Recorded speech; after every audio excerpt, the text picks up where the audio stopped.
Welcome back, everybody, to another disc golf course preview here in West Michigan, and this time we're in Montague at the Henderson Lake Nature Preserve. Truly one of my favorite courses in the area. Very tightly tunneled, wooded shots. Shot shaping is absolutely the name of the game out here. A tougher course. Last year's Henderson Lake Open, the AM1 winner shot -12 for the round, or for the day. 2 rounds, -6 each. Actually a very impressive outing.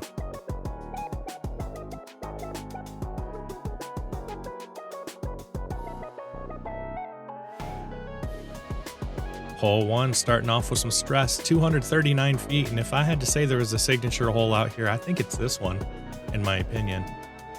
Throwing over some water with a little bit of a left to right shot. This pond here is eating up a ton of discs, and Jason always has got waders out here on league nights. Thin stretch of land here to land on. You don't want to go left though, because the marsh is out there and it's not a great footing, oftentimes wet. A lot of people have lost shoes too.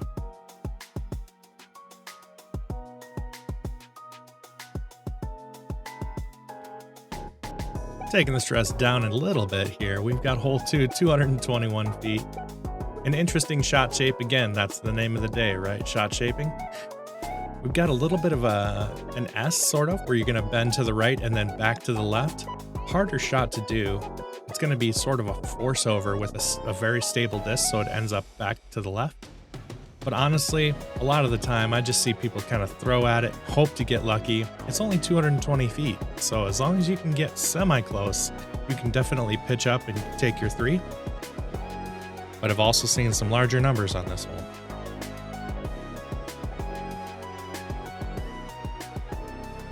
Hole 3, one of my personal least favorite on this course, and not because it's a bad hole, it's because I'm bad at it. Straight shots are one of the more difficult shots in disc golf, and this demands one. 244 feet dead straight ahead through a tight tunnel, and if you can't hit that shot, you're definitely going to hit a tree. You're looking at 4, possibly even 5 on this hole. There is a route over on the left side, although the end of that sort of shortcut on the left side does have some guardian trees that you have to contend with. This is a tough hole, but it definitely fits in with the theme of Henderson Lake.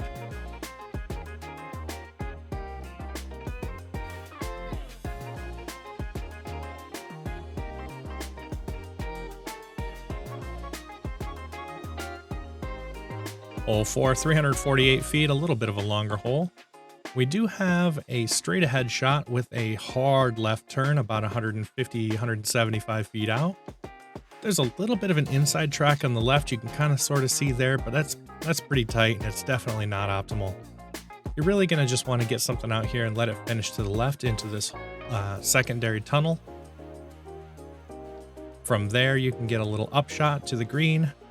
The green is protected by some guardian trees that have some low-hanging branches.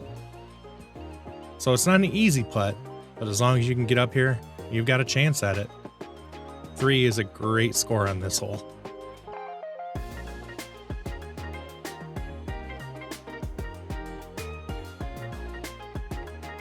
Hole 5, 207 feet.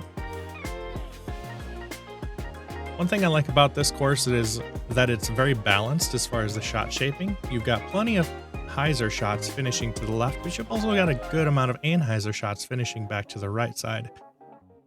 This is one of those. 207 feet, not super far, but you are going to have to contend with a left to right hand turn. An easy forehand is going to get you a shot at your 2 to 3. Also, a nice kind of sweeping anhyzer is going to get you over there. Not super long, so even if you mess it up, you should be able to get up and down.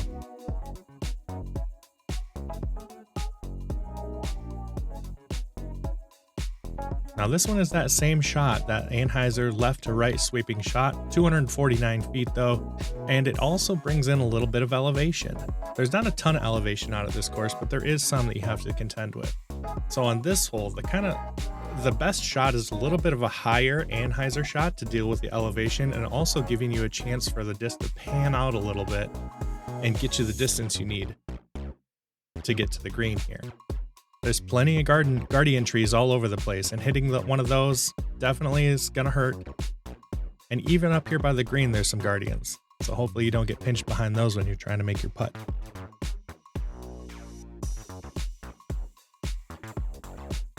I absolutely love this course. Even if you're not playing and you're just walking along, there's a ton of greenery. It's very picturesque on a lot of different days, and the light coming through just makes it look absolutely amazing. Hole 7, 308 feet, another interesting shot. This one's going to be downhill with a lower ceiling by the green than by the tee pad. So you have to really control your elevation. Too high and you're going to hit the canopy of the trees, too low and you're going to just dig it straight into the ground. It's not going to get the distance you need. But it does open up down here by the green. So as long as you're not on that left side, you're going to have a fairly easy pitch up. Not too many twos, but it's easy. It's easy to see that it can happen on that hole.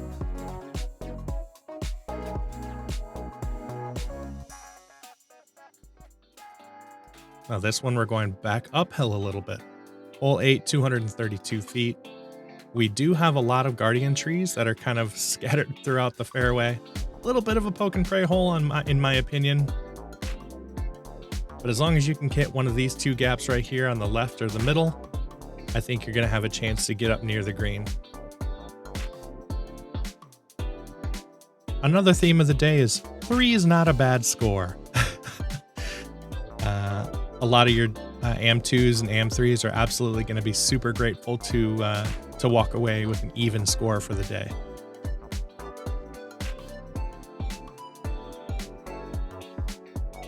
Hole 9, a lot of people's favorite hole out here. This one's an ace run party. A lot of people are going to empty their bags out on this hole trying for an ace. Hole 9, 154 feet. You've got a straight shot at it to the left with a little bit of a right finish, or a right side kind of sweeping hyzer that crashes down into this bowl. Now the basket is on much lower ground than the tee pad, and it's only 154 feet, so you really do have to watch your power, otherwise you're going to be screaming past the basket and end up in the rough back there.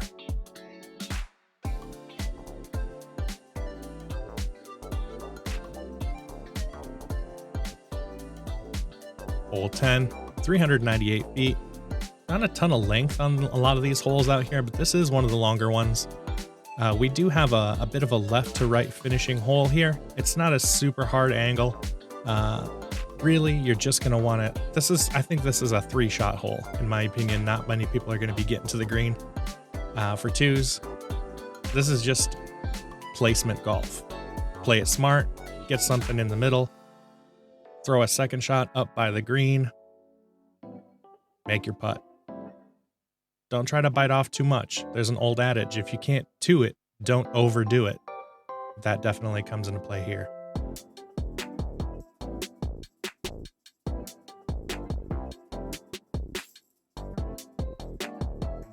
Hole 11, 223 feet. This one is one where you can go for the pin though. It is another left to right sweeping hole. There's a couple of trees in the middle of the fairway, but there's easy lanes on the right and left. A forehand will get you right there. Left hand, backhand hyzer should get you pretty close. Another great Henderson hole out here.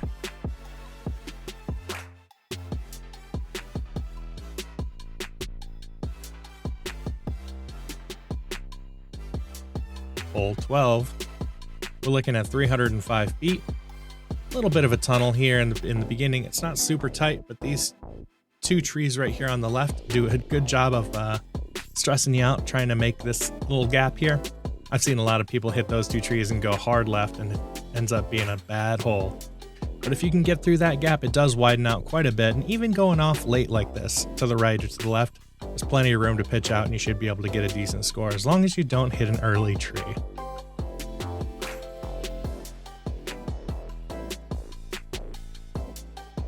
Hole 13, one of my favorite holes out here. Kind of a fun one, in my opinion, to shoot. My buddy, who's a lefty, absolutely hates this hole. 279 feet. We're going to have a very hard left turn here, 90 degrees left. Most people are just going to be ending up kind of sort of in this area after getting around that corner. You just got to throw something really stable, have it maybe skip on the ground. really good drives are going to end up in this region. Either way, it's not close enough for a putt. I've never seen a 2 on this hole in person. I imagine it would take some kind of crazy roller. Definitely luck being on your side. So get in your landing zone, pitch up, take your 3 and walk away. Again, be smart.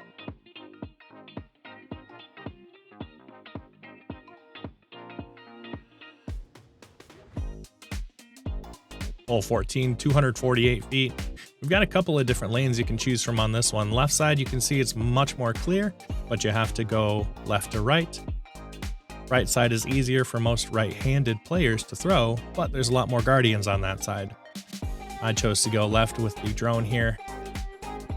As you can see, the left side is much more open.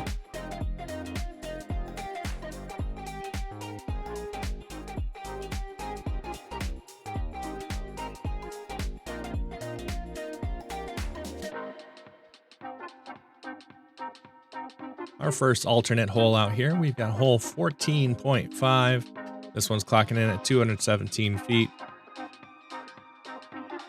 This one's still just a touch rough. It's only been in place for the last couple of years, while the entire rest of the course has been in over a decade. A little bit of a tunnel to start with. You're just going to grab your favorite mid, chuck it out here, let it fade into this pine grove, and take your 2. One of the easier holes on the course, but that bar is set pretty high.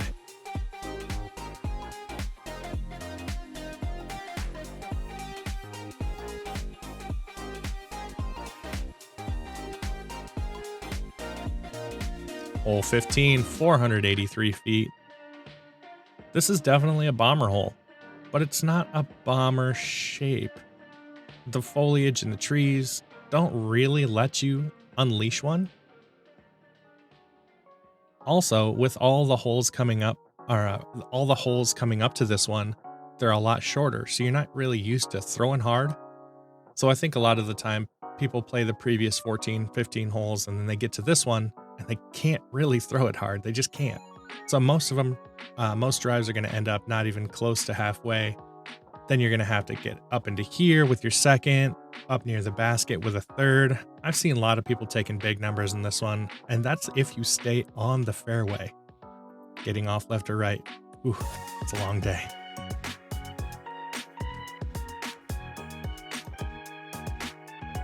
Hole 16. This is a traditionally shaped disc golf hole. An easy hyzer, 332 feet. Now that your arm's warmed up from that last hole, you're just going to throw something out here with a little bit of stability on the right side. Let it finish in towards the basket.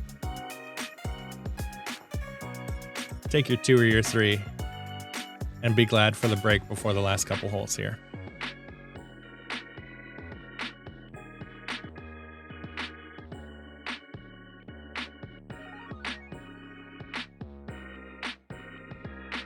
Hole 17, 267 feet.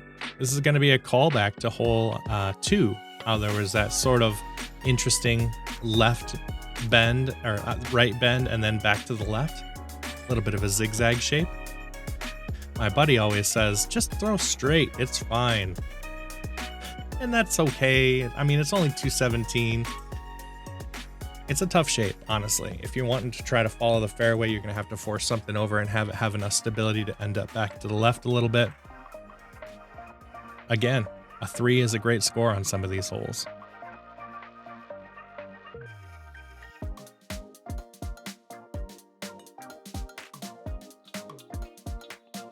Hole 18. We're looking at 223 feet, and this is going to finish off your round with an easier shot, but not easy. Again, there's a lot of trees over here on the left side, so if you release a little bit early, you can kick way off left. But there's a fairly open right side of this. Mid-ranges and fairway drivers will get you right up in there for a putt for 2.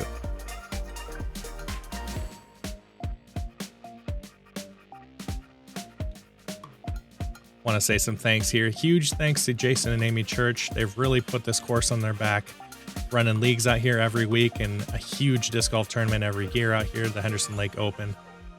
And if you see them out and about, they've always got a huge smile on their face, an amazing part of the disc golf community here. Huge thanks to Sweet Spot Disc Golf for making it possible for us to do the things that we do here. And last but absolutely not least, I really want to say a huge thanks to disc golfers like you. Thanks so much for watching these videos, and thanks for coming out to these courses and making it so they're fun to play. Thanks everyone. We'll see you later.